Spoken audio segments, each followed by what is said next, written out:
Hello ladies and gentlemen, my name is Havoc, and welcome to part 3 of a critique of Jurassic World. We've made significant progress through the movie at this point, and if you've missed the first 2 parts of the series, I recommend watching them first so you can be up to speed. There are many details earlier in the movie that I'll be drawing on throughout, and that added context can be quite important. This not to mention the fact that we've covered some of the most plot-significant scenes in the movie already, such as the Indominus escape. It's entirely up to you, but again, I recommend watching parts 1 and 2 first. But with that being said, we pick up where we left off last time with Zach and Gray in their gyrosphere. There's a presentation about the protection offered by the glass surrounding them. Apparently, it's aluminum oxynitride glass and is capable of stopping a .50 caliber bullet. This is interesting information that will be relevant in a moment. The boys drive through a field filled with many different types of herbivores, but are interrupted by a notification that the rides are now closed. They're instructed to disembark the ride and return to the resort. Seeing that Gray is disappointed, Zach says they can stay out a couple more minutes. Zach guns it and startles a nearby Triceratops, and they continue their drive. Alright, I can't take it anymore. It's time to unload on this absolutely ridiculous Gyrosphere garbage. I said this in the last episode, and we just have to deal with this. Who thought this was a good idea? First of all, you have dozens of really dangerous animals, and you're just going to hand anyone the controls of this thing and allow them to drive it? But it's just herbivores. So what? Have you seen what Stegosaurus can do? Do you have any idea what a Triceratops can do? We see later that one shot from an ankylosaur cracks it and completely disables it. If you accidentally startle these animals, bump them, or even just catch them on a bad day, this could be disaster. And note that they absolutely do startle by just a slight increase of speed. If they feel threatened, they absolutely may feel the need to fight instead of run. Even herbivores are deadly when they fight. This is a terrible idea. Secondly, what special flavor of incompetence does it take to design an attraction like this that you can't override? They send out notifications that the park is closed, but they do nothing to actually bring the gyrospheres back in. What, do you expect everyone to just play by the honor system? What if someone decides to defy you? That would be mighty unfortunate, wouldn't it? The park is powerless to enforce their own rules. There's no way these things wouldn't have an auto-driving feature that brings you back in just such occasions. In fact, if these things were somehow safe to exist, which they aren't, but even if they were, there's no way it wouldn't be a self-driving thing, or heck, even on some sort of track. It's possible that there's an auto drive for when the passengers don't feel like driving themselves, but they can override it whenever they feel like. There is no universe where this is realistic. Thirdly, how do these things have any grip to go up any incline? Remember, this thing is glass. Glass doesn't exactly grip grass like rubber does. Any more than a couple degrees of incline and this thing will just sit there spinning. Unless you think they just have them in a completely flat area, the first shot of the gyrospheres shows them starting at the top of a fairly steep hill. There's no way on Earth they have the grip to get back up there. Fourthly, for a park overseen by someone who cares so much about assets and profit, isn't handing the controls of a several hundred-pound ball to just anyone kind of a bad idea?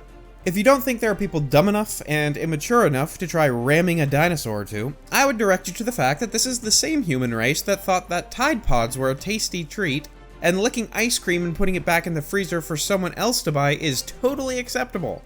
There isn't a single realistic thing about these stupid balls. If the goal of your movie is believability and immersion, this concept saps all of that straight out. It's a danger to guests and dinosaurs and is a major liability. Perhaps having a professional driving in an enclosed vehicle through an area carefully would be somewhat believable, but then Colin couldn't have the scenes he wanted to follow. Therefore, we get this completely insane design that only for mere moments can pass as slightly believable. Anyways, we then cut to Claire realizing she's an aunt, and she promptly calls Zara the babysitter. She tells Zara to bring the boys to the hotel, but Zara frantically tells her that the boys have been missing for a while now.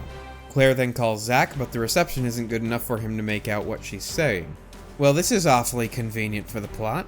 And in fact, it's even more convenient that she can make out what he's saying fine, because this is how she knows to check for a missing gyrosphere. How convenient indeed. He can't hear her, but she can hear him, which is exactly what the plot needed. Also, when Claire asks Lowry if there are any gyrospheres in the valley, the word dispatched on his screen is spelled disbahatched for some reason. Not kidding. D-I-S-B-H-A-T-C-H-E-D. Now this is good consistency in the writing, as phosphorus was misspelled earlier as well. Apparently the guy responsible for the spelling of things on park monitors was extremely drunk for a few shifts. Like seriously, forget the same ballpark. This one wasn't even in the same zip code as the word he was shooting for. Good job guys, great consistent writing. Anyways, Claire then asks for a team of rangers to bring the boys in, but they say their hands are full. Claire demands angrily that they make her a priority, to no avail. She then sees Owen in some disagreement with someone on a screen in front of her. How convenient.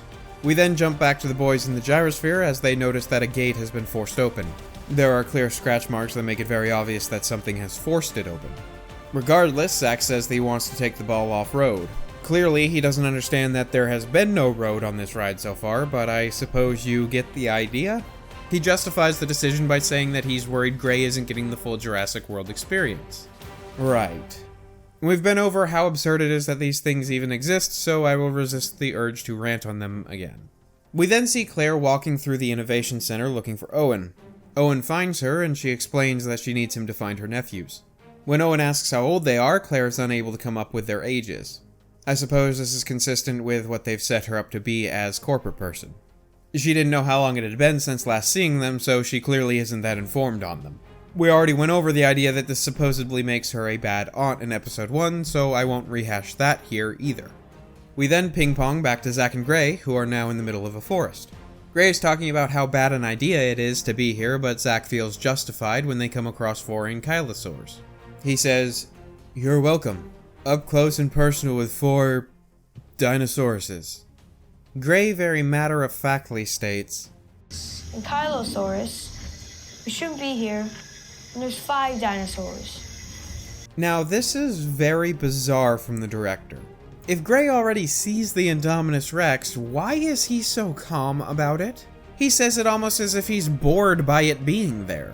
Shouldn't he be getting extremely nervous at the sight of this monstrosity just behind them?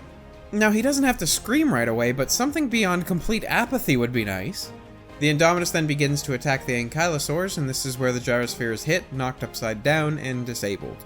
The I-Rex then proceeds to kill an ankylosaur. Unfortunately, Zach's phone has fallen out of his reach and is sitting on the glass as Claire calls. How unlucky. Zach tries to hurry to silence it, but it's too late. The glass ball already has the I-Rex's attention. Now, it's at this point that the movie starts retconning itself, because the Indominus rolls the ball a little and very casually pokes its claw through this super tough reinforced glass.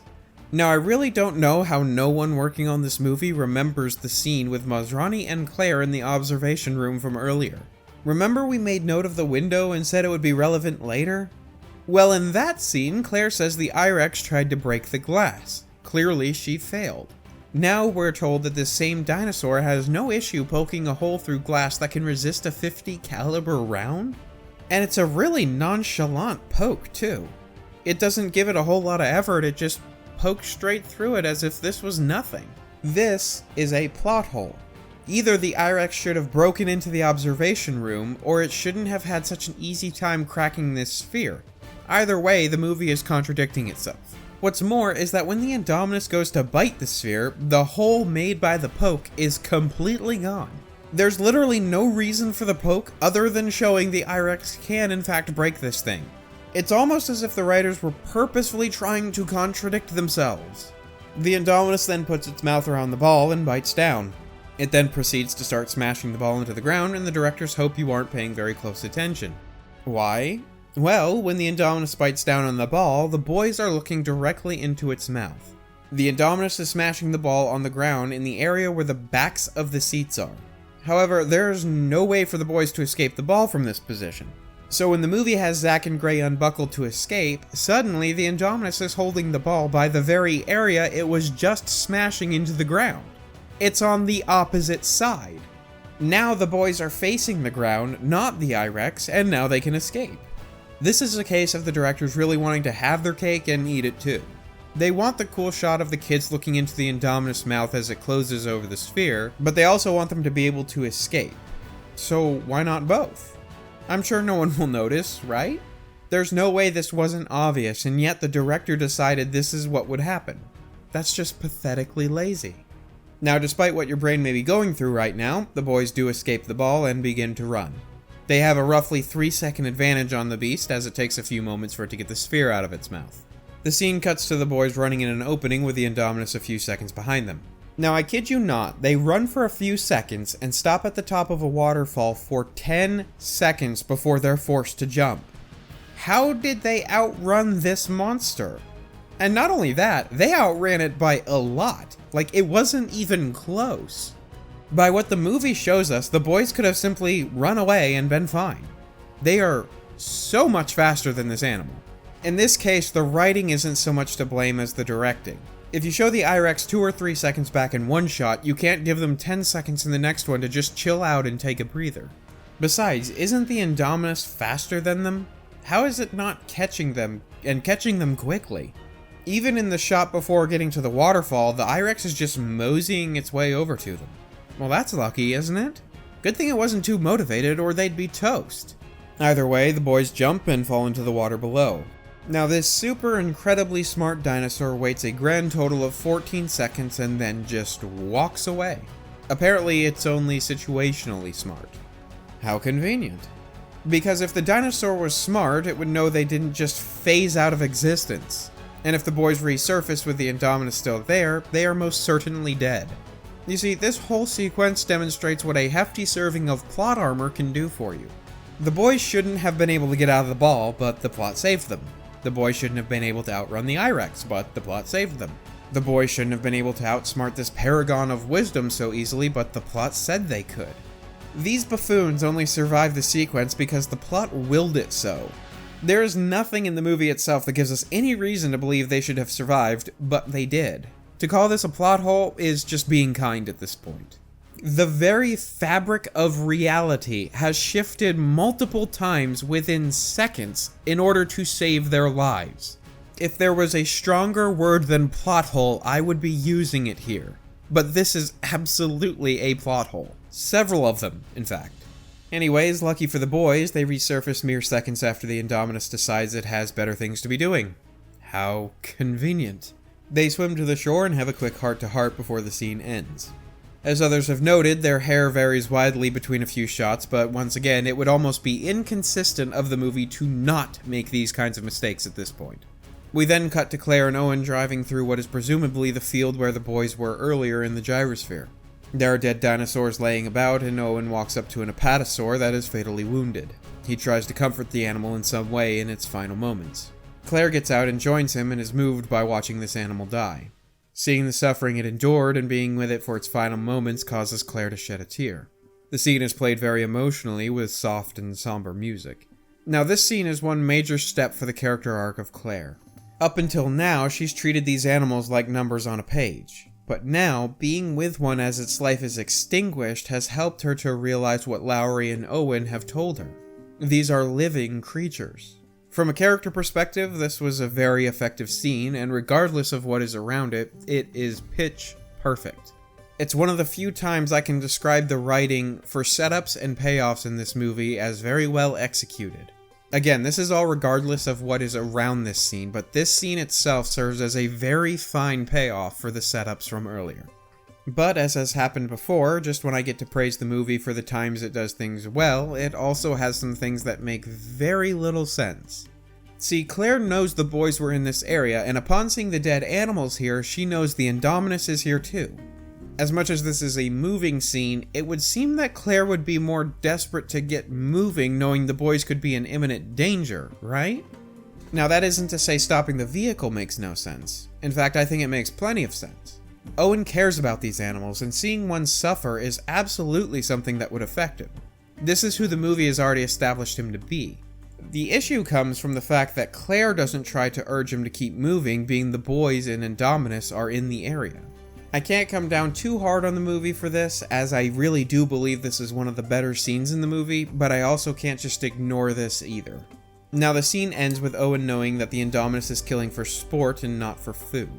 I'm no animal expert, but this does seem consistent with the limited research I'm able to do in this area.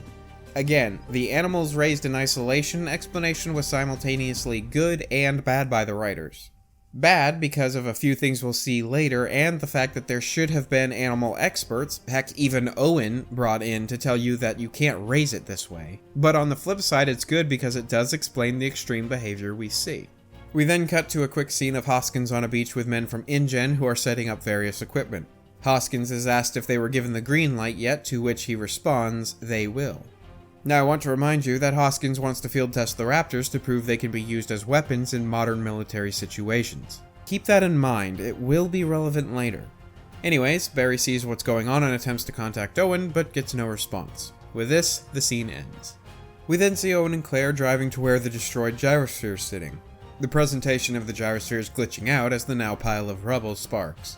Now, I don't know why movies and TV shows do this, but I have seen many a piece of technology die or be heavily damaged, and it's nothing like what we see in this scene. The video wouldn't be skipping around like you have laggy internet, it wouldn't be playing at all. Don't believe me? Well, we can do a little test. Take a laptop and open a YouTube video on it. Now, beat the ever-loving crap out of it, and then make sure it still has power. Does the YouTube video then start playing and randomly skipping around? No, it doesn't play at all. But no, this is how technology works in Hollywood, apparently. Anyway, Owen pries a tooth loose from the gyrosphere, and Claire finds Zach's phone. As she finds the phone, she begins to panic, and I'm not really sure why. Seeing the destroyed ball didn't set her off, but seeing a broken phone did? Okay, that's a bit odd, but whatever. Owen points out that the boys made it out as he can see their footprints. They then track the boys to the waterfall somehow. I'll give the movie the benefit of the doubt and say they were able to follow the I-Rex footprints or something. At the top of the waterfall, Claire deduces that the boys jumped, and Owen notes that it was brave. The movie doesn't bother to explain how they knew they jumped. There's plenty of area around them that the boys could have run to, or maybe they were eaten, but no, these characters know exactly what happened. This is at best a far-out guess, but their guess is correct. How convenient. Claire begins yelling for the boys and is quickly hushed by Owen. She acts as if she doesn't have the knowledge that even a 10-year-old would have. When there's a big scary monster around, don't yell because it might find you.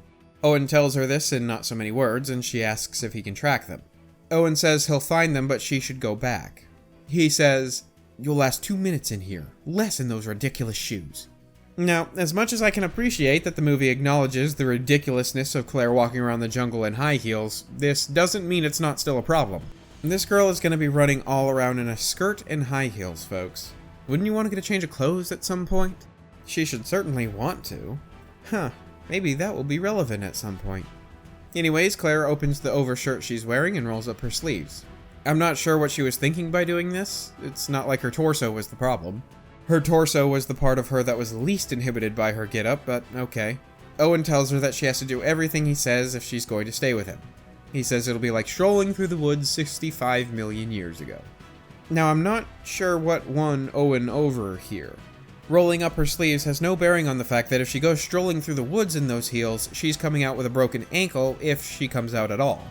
Not to mention the fact that her getup makes her a burden and not a help, but sure, Owen is convinced. Whatever. Anyways, we then see Zach and Gray come across a broken and bloody hard hat as well as a wrecked vehicle. As he goes to inspect the vehicle, Zach looks up and notices the door to a building of the original park, and the boys decide to take a look inside. Now, you could argue that this doesn't make a ton of sense from their perspective, but I know that when I was that age, I would probably have taken the time to explore as well. I don't see any reason it would be all that unbelievable. Even with the I-Rex out and about, they most likely have no idea where they are or where they're going, and a building would probably be safer than outside. Besides, you may find something useful inside. The boys then enter the building, and the movie backs up the nostalgia dump truck and unloads. We see the banner that fell in the scene where the T-Rex saves the group at the end of Jurassic Park. They take a bone, presumably from the fossil display that was destroyed, and make a torch by wrapping the banner around it. They then see the wall that was painted with various dinosaurs from the first movie, that being the room where the food was all laid out. They move into some form of garage, and Gray finds a pair of night vision goggles that Tim wore 22 years ago. And finally, Zach finds a Jeep. In fact, 2 of them. The Jeeps they find are number 18 and number 29, which are the 2 that brought the original party into the park 22 years ago.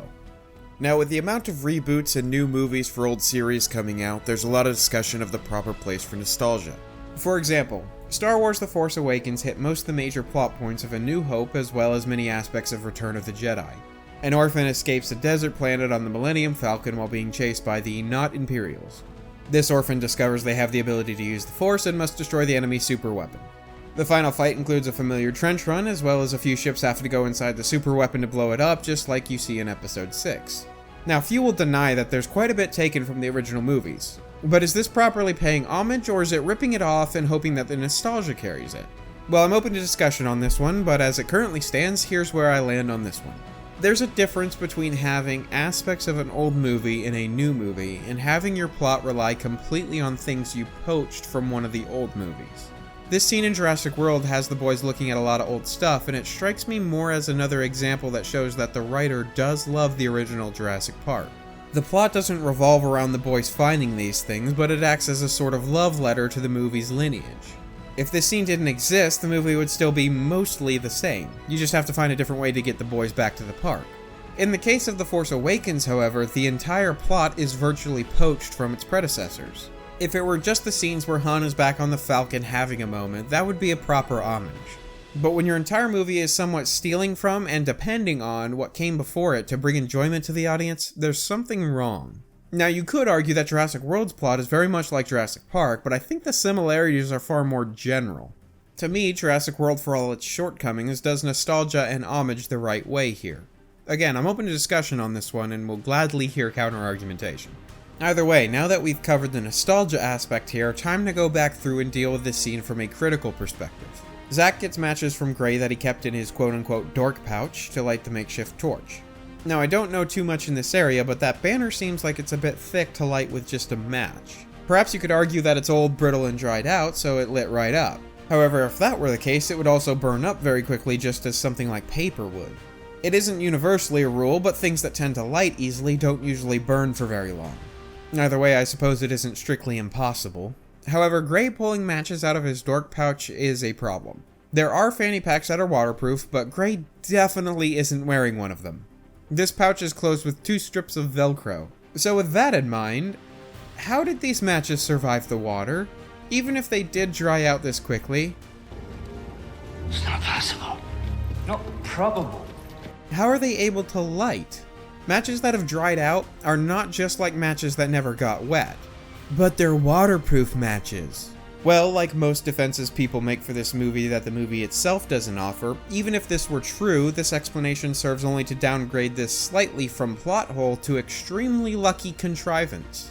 Why would Gray just so happen to have waterproof matches with him in an amusement park?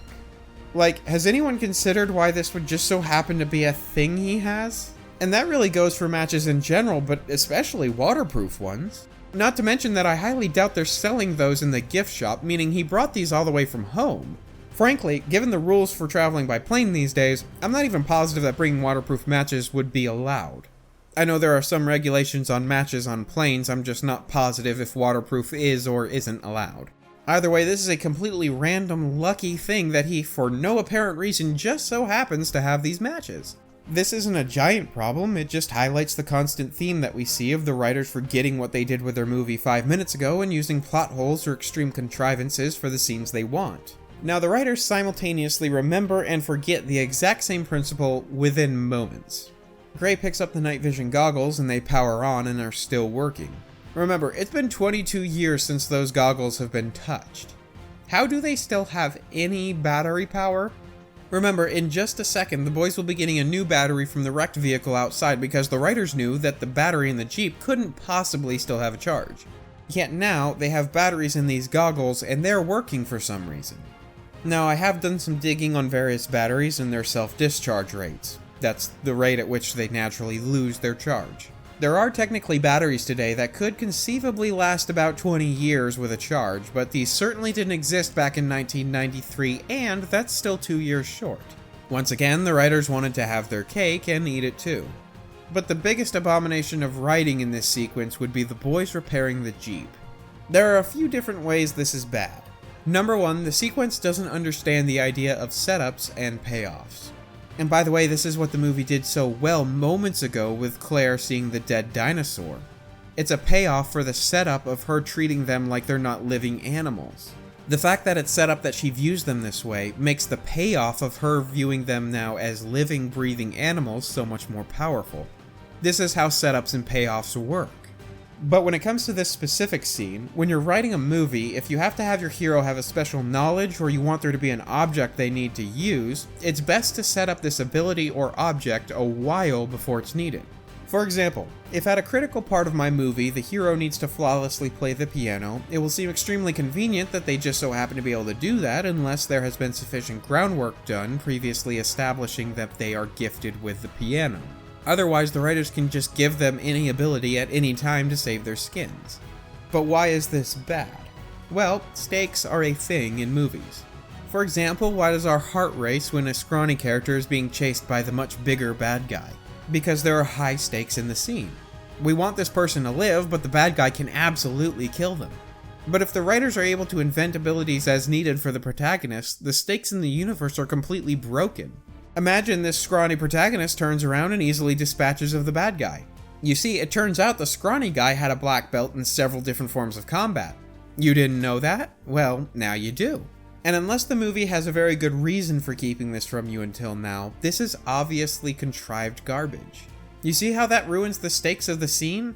Now for any future scene, we know that the writers, if they want the hero to survive, will simply invent whatever they need for him to get out. Logical consistency, cause and effect, none of this matters as long as the writers can just give him an ability to get him out of whatever they backed him into. The stakes take a massive hit if you don't follow setups and payoffs. One of the worst examples of this is found in Captain Marvel. There's a scene where Carol Danvers, aka Captain Marvel, is falling from space to Earth. It seems like a very bad situation as she will undoubtedly splat to the ground like a water balloon. She's completely helpless. However, out of the blue, she just begins to fly. There's no hint that she can do this outside the fact that she just gets random godlike powers whenever she needs them, and there's no recontextualizing that explains why. She simply can. The writers need her to fly, so hey, now she can fly. For many watching, when she's in danger, there's no question she'll get the power she needs to do the thing she needs to do. The investment takes a hit or is completely gone because there's no progression to the story. Things don't happen because of cause and effect, they just happen because the story needs them to happen. Personally, you may not be affected by this, but it is a general principle in writing. Now that brings us back to this scene. The writers needed the audience to believe the boys can get the Jeep running, so Zach says, "You remember when we fixed up Grandpa's old Malibu, right?" See? The kids know things about cars, so it makes sense, right? How convenient these boys just so happen to know how to fix up a car. Is it impossible? No, but when you establish the ability right when they just so happen to need said ability, it comes across as extremely convenient at best. There was plenty of time earlier in the movie to establish that one or both of these boys knew things about cars. In fact, how much time did the movie spend telling us one thing about these characters when they could have used it as a setup for this scene? Now is not the time to do it. The wrecked vehicle outside has a similar issue. The writers knew they would need to get a fresh battery to the boys so they can fix the Jeep up, and wouldn't you know it, there's a wrecked vehicle just outside with a perfectly good battery in it. How lucky. This isn't a plot hole, but it certainly is a contrivance. In this case, it would have been much harder to not have a completely contrived reason for there being a fresh battery around, but that doesn't mean it's then okay to just give up and use a contrivance. Just because it's hard doesn't mean just give up and take the lazy way out. Now, the second issue with the boys fixing up the Jeep is that there isn't a single chance this is possible. Can a vehicle that's been sitting for 22 years ever start again? Yes. But you're gonna need a whole lot more than a battery. Frankly, a 30-second Google search is all the writer needed to do to figure out this was insanely stupid. You can find dozens of articles and videos on how to get a vehicle running after some time. That means that it's not just a natural thing for them to just pop back to life. Now, many of these articles and videos are aimed at someone who let their vehicle sit for 1 year, not 22, but there are a lot of non-battery issues that are involved. There's quite the list, but here's just a few of the issues that there would be. The gas would be useless due to oxidization, the tires would be flat and likely rotted, everything would be 100% rusted, there would likely be every type of animal living inside of it, and much, much more. Now, there are some defenses offered for this.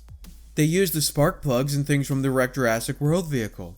Again, this isn't shown outside of a battery, however, there is more wrong with the Jeep than spark plugs.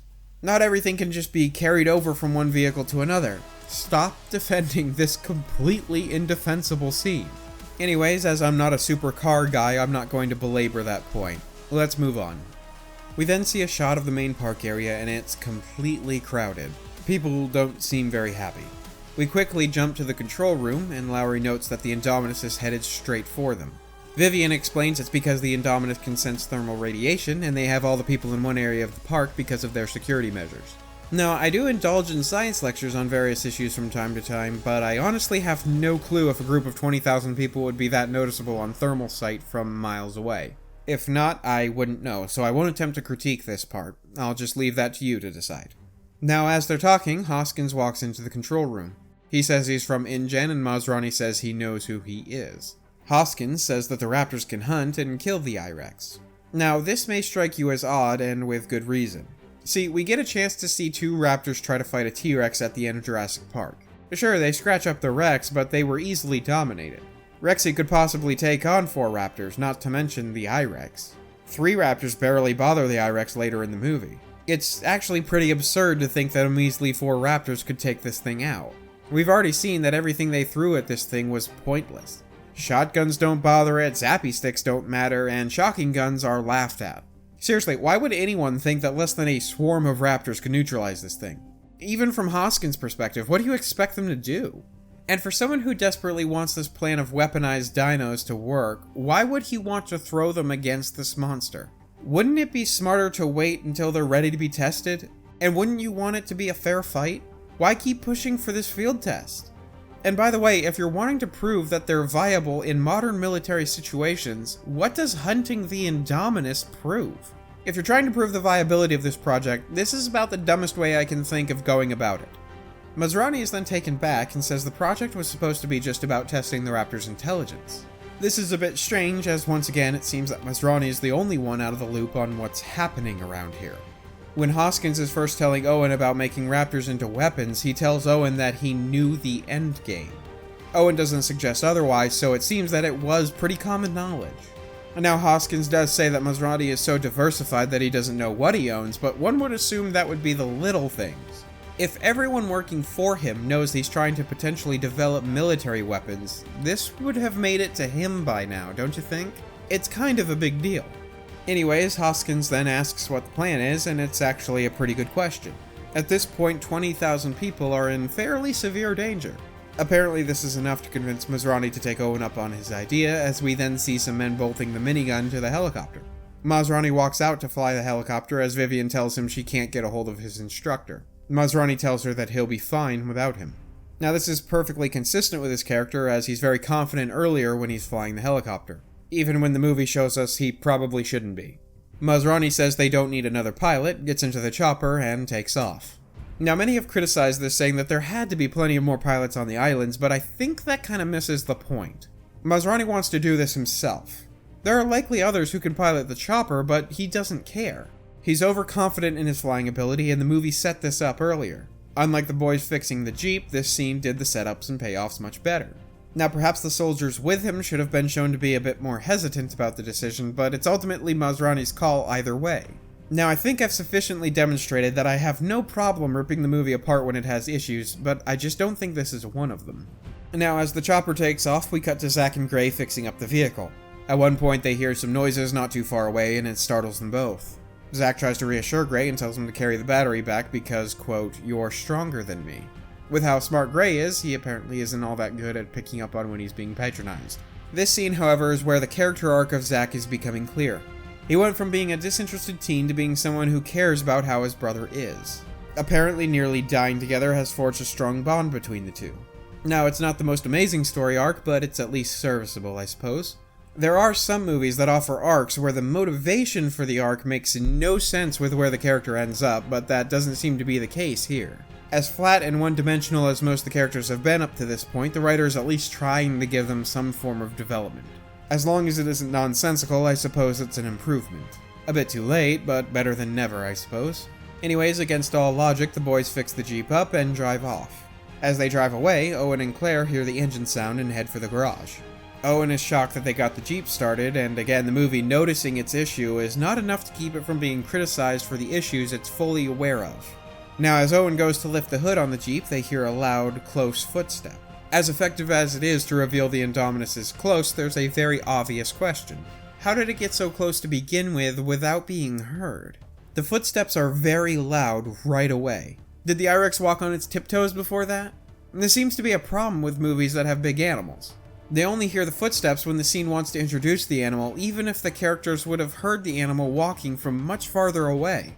This is again where the first Jurassic Park gets it correct by the T-Rex paddock. Both times the T-Rex arrives, there are faint footsteps that continually get louder. The movie is able to keep the realism without losing an opportunity to make a good scene. That isn't to say it was always consistent with this principle, but by the T-Rex paddock, it was. Now, if you think it doesn't affect the movie, think again. Because the Indominus is suddenly right on top of them, Owen doesn't have time to grab the gun. Obviously, with the Indominus around, the smart place to be would be indoors, but they don't have time to get there. They have to immediately hide in front of the Jeep, which keeps them close enough for the I-Rex to smell them. How unfortunate. Such a stealthy dinosaur. As a small note, Owen leaves his gun leaning against the side of the Jeep that the Indominus presses hard against to the point of lifting it half off the ground. The gun is still leaning against the Jeep when Owen goes to grab it, even though it should have absolutely fallen to the ground, but it doesn't affect the movie that much. Just another little issue for the pile, I suppose. Owen grabs his gun and the two take a quick moment to relax, thinking they're safe. Lo and behold, the I-Rex apparently knew they were there and breaks through the wall, attempting to get at them. So it seems the I-Rex will plow straight through buildings to get at a few humans it wants to kill. Once again, we will hold on to that one for later. The two take off running, and Claire is miraculously very agile in those heels. Anyways, the two get away while the Indominus is wrecking the building. The I-Rex then has its attention drawn to the sound of a helicopter flying overhead. We then cut to Claire and Owen running through the woods as Claire is on the phone with Lowry. Yep, that cell signal is still strong all over. Weird how reception is perfect everywhere except in key moments. Even in the middle of the woods, she has no issues. Convenient. Claire tells Lowry where the I-Rex is and tells him to get ACU there with real guns. Lowry tells her that ACU is airborne, and Claire quizzically asks who is flying.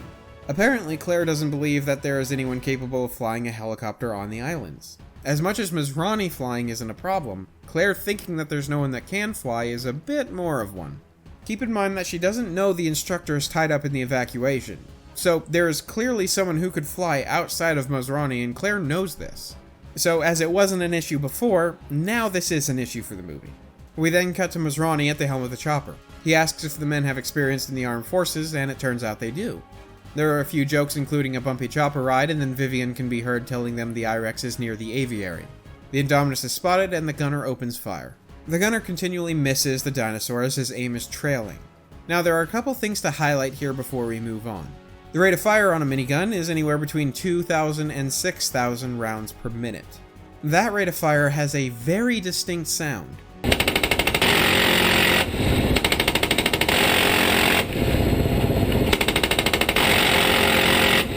However, the sound coming from the gun in the movie is clearly not firing at that rate. Those who know these weapons better than I do have said that it sounds more like an M60, which fires at about 650 rounds a minute.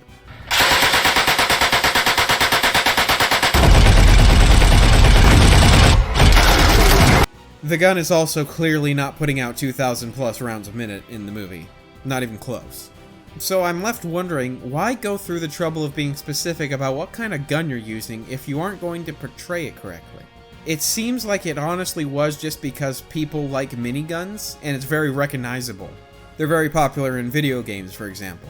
I can't think of another reason they would put in a minigun, but not actually represent it as a minigun. Anyways, I suppose it isn't a giant plot hole, but it isn't a strength of the movie either. The Indominus smashes through the wall of the aviary and begins shooing the birds out. Hoskins, seeing what happened on the screen, comments about the fox getting into the henhouse. As the birds begin escaping, they make a beeline straight for the chopper. Now, frankly, I don't know if this is how long extinct birds would act or not. It seems believable enough to me, I suppose.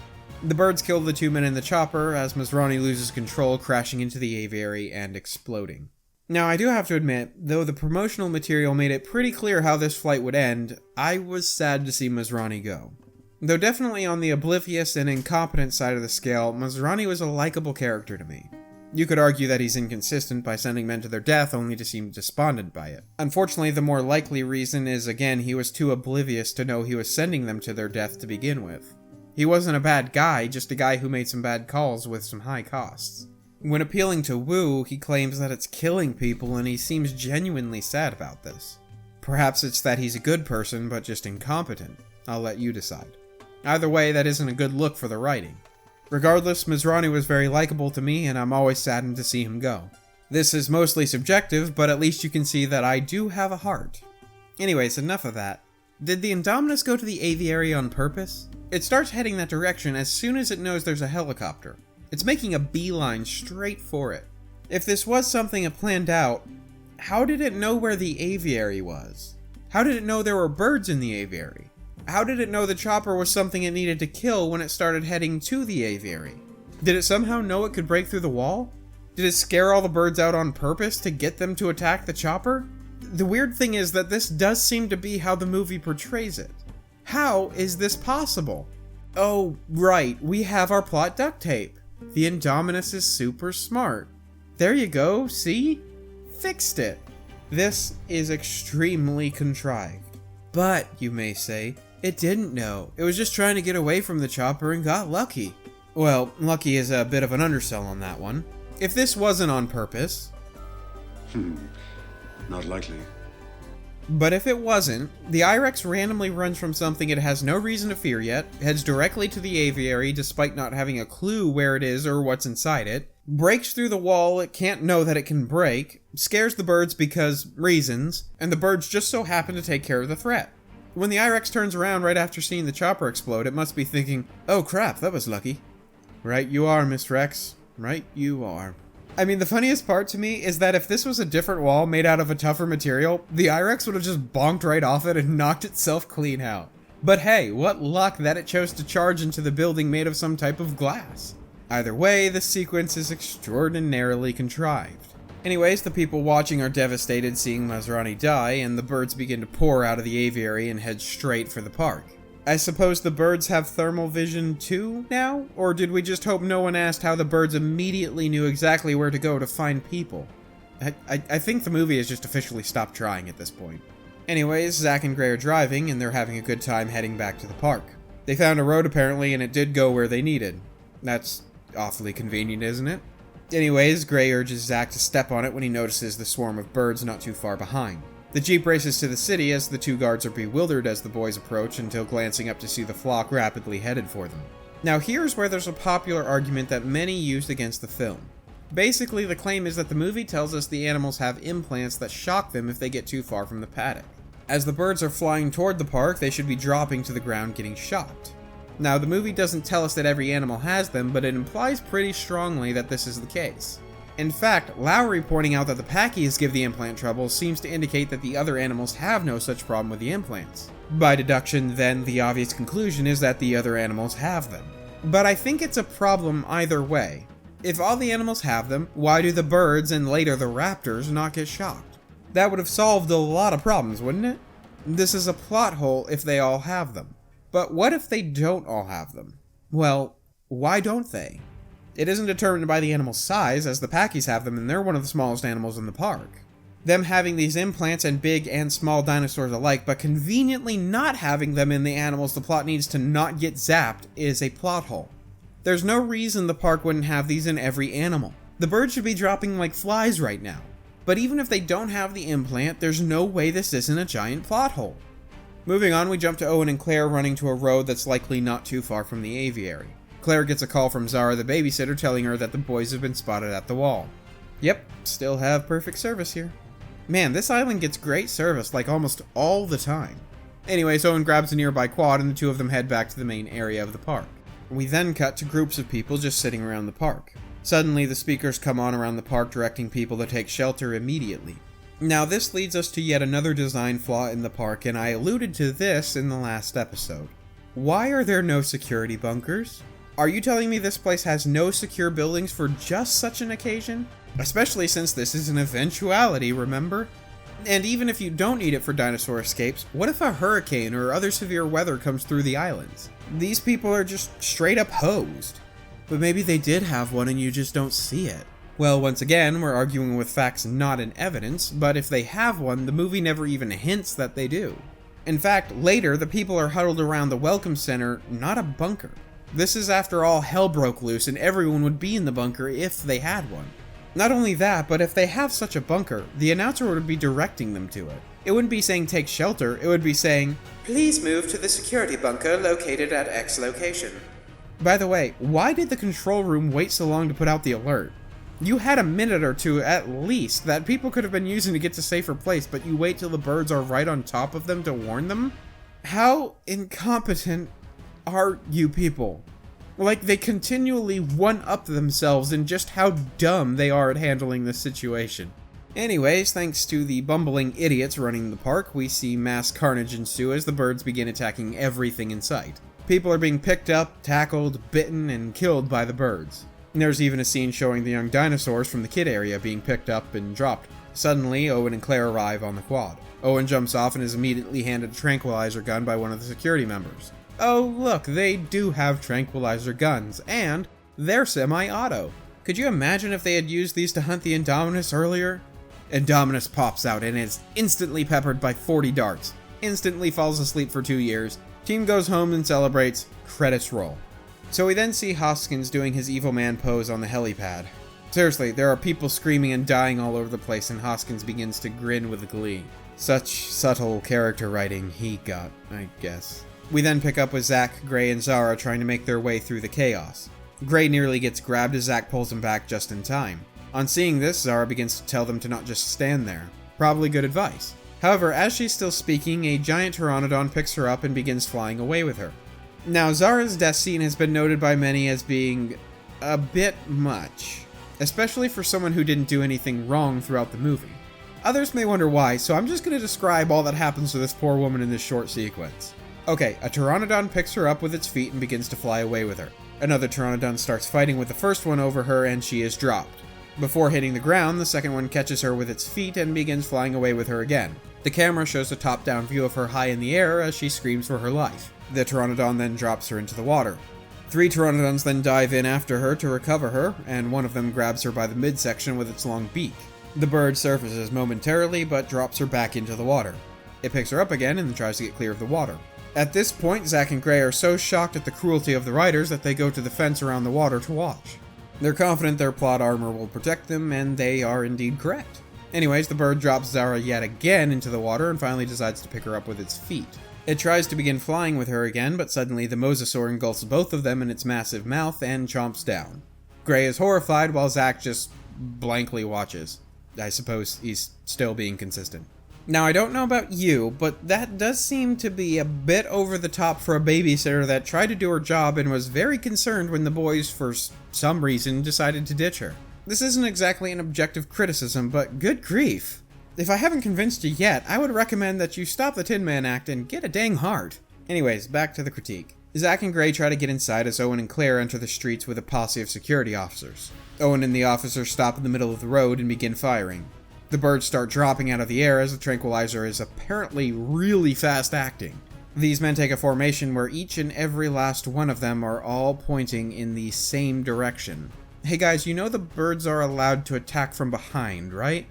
Whatever, so Claire climbs on top of a stand and begins yelling for Zach and Gray. Owen hears the boys' voices in the roar of the crowd somehow, and we quickly cut to the boys running from a bird that has just been shot. When we cut back to Owen, a smaller bird has attacked him from behind and tackled him. His entire posse has advanced beyond him and apparently doesn't notice the trouble he's in. The movie then quickly cuts to the boys. Apparently, the pteranodon they were running from fell on a random patch of ice, as when it hits the ground, it slides far longer than any of the other birds have. We then cut back to Owen being harassed by the small bird. Claire hits it off him with the butt of the gun and proceeds to shoot it 4 times. Owen gets up and the characters kiss. What's happening? There were a ton of birds around killing people just like 10 seconds ago. Is this really the best time? And what convinced them to fall back in love exactly? They spent time together in the movie. That's about it. They went to a few locations, came back here, shot the crap out of some birds, and now they decide they want to give the relationship another chance. Well, I doubt that'll last long. Well, luckily for them, the bird on Owen was apparently the last one around, as when the kiss is complete, there are no birds to be seen. How convenient. Claire then goes to the boys and begins obsessing over them, asking 1,000 questions. Zach, not caring about their aunt, asks who Owen is. There's a quick joke and Owen calls them to come with him. The movie then jumps to Hoskins and a crew of men entering the control room. Hoskins takes over the operation and relieves everyone there on duty, replacing them with his own men. The movie then quickly cuts to men in a helicopter over a large body of water. One of the birds is flying not too far away, and some dude guns it down with one shot. Frankly, I'm not entirely sure what the purpose of that part is. I guess this movie is telling us that these are military-level guys coming in and they are elite. Well, they don't exactly meet that expectation later. We then cut to Owen, Claire, and the boys walking together with Claire on the phone with Lowry. Claire says she's headed to Lowry, but he says it isn't a good idea as the board assigned emergency ops to InGen's private security division. He tells her Hoskins is in charge and is planning to use the Raptors to hunt the Indominus. As soon as Owen hears of this plan, he's enraged.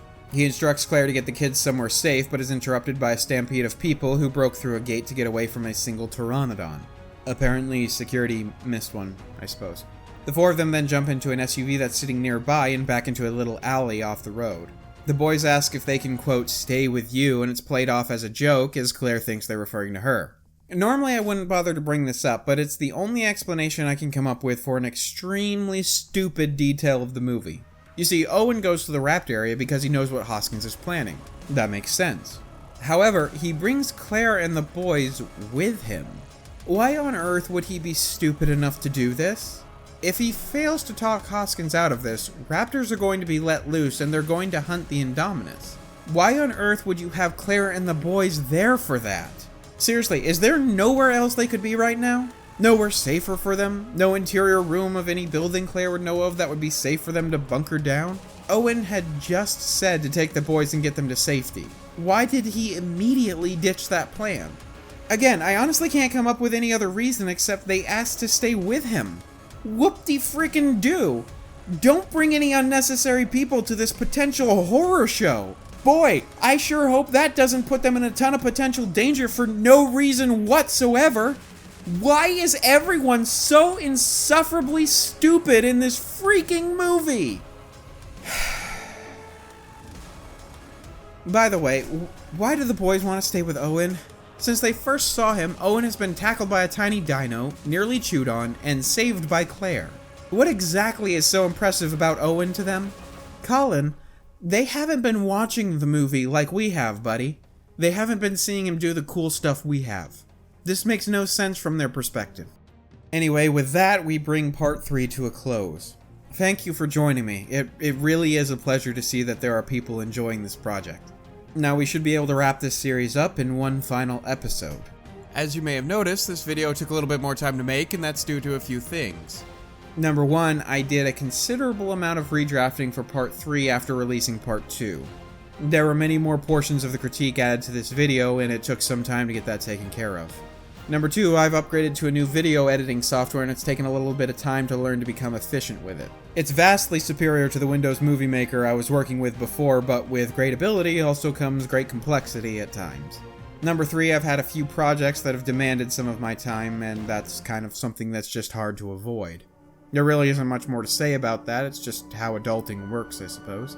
Anyway, that all being said, if you enjoy my content and want more from the creator, not necessarily just the media critiques, I have recently launched a gaming channel. It's a secondary channel for me, but one I enjoy working on here and there. Gaming is one of my favorite hobbies, and it's a nice change of pace to have something relatively easy to record and release rather than going through the scripting, recording, and editing process. If this interests you, the link is in the description below. Also, as I said last time, if you want updates concerning new content or just to see more content from me, feel free to follow me on Twitter, which is also linked below. You can also feel free to subscribe so that you know when new content is available, but all of that is entirely up to you. Thank you once again for joining me. I hope you have a fantastic day, and goodbye.